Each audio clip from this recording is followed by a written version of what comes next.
ความเชื่อเรื่องคำที่ทานอาจบ่เคยฮู้มาก่อน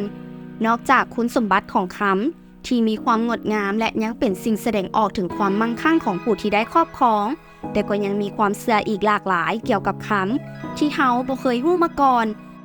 เฮามาเบิ่งกันว่ามีหยังแน่คำเปรียบดังดวงตะเวนเพราะความสว่างและความแวววาวที่เป็นตัวแทนของความรุ่งเรืองส่องแสงดังดวงตะเวนนั่นเอง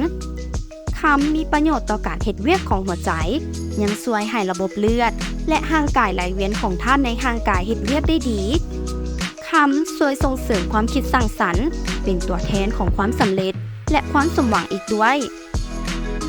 และหากทานสนใจอยากซื้อคำหรือสะสมคำโดยบ่ต้องเข้ามาหน้าห้างปัจจุบันทานสามารถซื้อคำผ่านแอปพลิเคชันได้แล้วด้วยแอป KPVGO